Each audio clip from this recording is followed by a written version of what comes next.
विष्णु पुराण जी में पढ़ा है कि 4 युग मिलकर एक चतुर्युग बनता है। फिर जब 1000 चतुर्युग बन होते हैं तो ब्रह्मा जी का एक दिन, फिर ब्रह्मा जी की आयु 100 वर्ष है, अर्थात सृष्टि इसके बाद प्रलय हो जाती है। महाराज जी, अब प्रश्न ये उठता है कि अगर किसी जीव को भगवत प्राप्ति हो गई तो क्या उस जीव को इस सृष्टि की अवधि तक विश्राम मिलेगा, अर्थात फिर नहीं, से जो अभी अभी इसी क्षण भगवत प्राप्ति, अभी संसार चक्र खत्म, अभी परमानंद में स्थित, कोई प्रलय नहीं, कोई नाश नहीं, कोई परिवर्तन नहीं।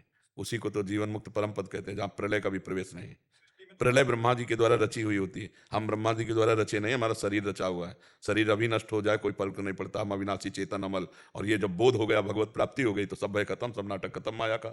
जग गए तो स्वप्न में कत्ल हो रहा था, बच गए ना। जो सपने सिर काटे कोई, बिन जागे दुख दूर ना होते, सब स्वाप्निक है। सृष्टि रचना भी स्वाप्निक है, सृष्टि पालन भी स्वाप्निक है, और सृष्टि का नाश भी स्वाप्निक है। उस अविनाशी का न रचना होती है, न उस अविनाशी का पालन होता है, न उस अविनाशी का विनाश होता है। वही अविनाशी तुम हो। नैनम छिंदन्ति शस्त्राणि, नैनम दाति पावका, न चैनम क्लेदयन्त्यापु, न शोष्यति मार्ता। यही आत्मबोध है, और उसी सच्चिदानंद का जब दर्शन होता है तो तत्व ज्ञान अपने आप हो जाता है। खत्म खेल, ये सब है खत्म।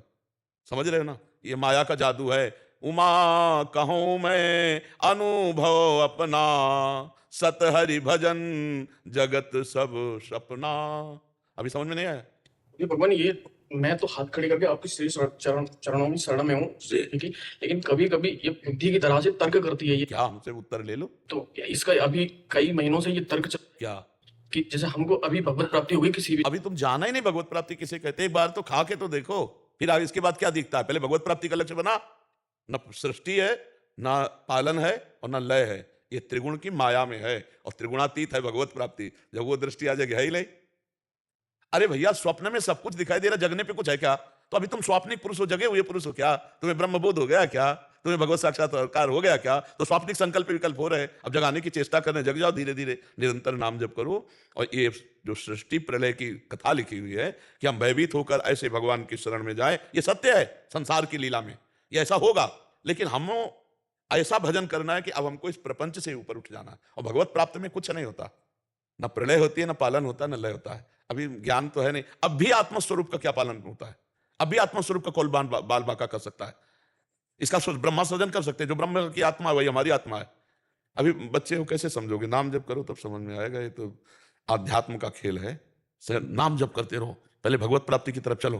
गुरुदेव भगवान, आपके सानिध्य में हूँ काफी समय से। ये मेरे बुद्धि कभी कभी प्रश्न करती है, लेकिन मैं इसका चिंतन नहीं करता हूँ। आपके चरणों के नहीं तो आप समझ में आ रहा है कि नहीं?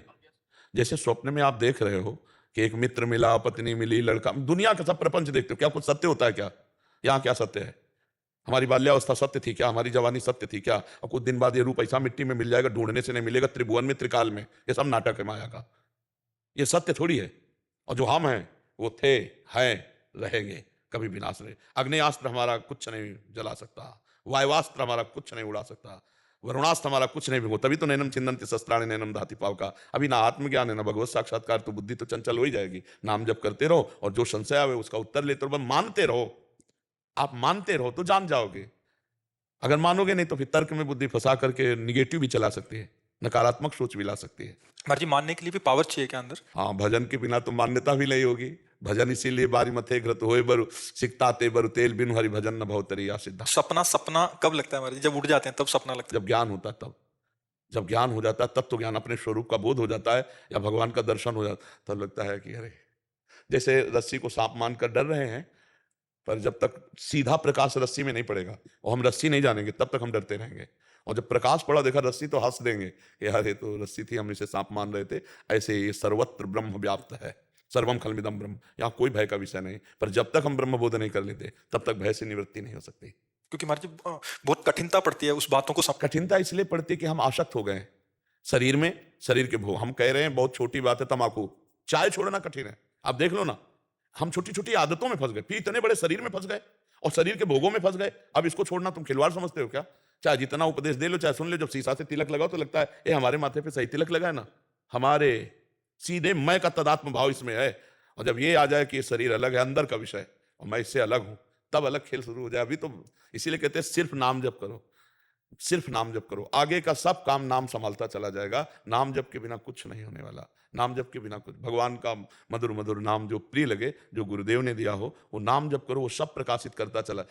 भगवान के भजन से लोक परलोक शास्त्र सबका ज्ञान हो जाता है। बस भगवान में बुद्धि लगा दे। अगर भगवान का भजन नहीं करोगे तो फिर ये तर्क में और नाना प्रकार के उसमें माया फंसा सकती है।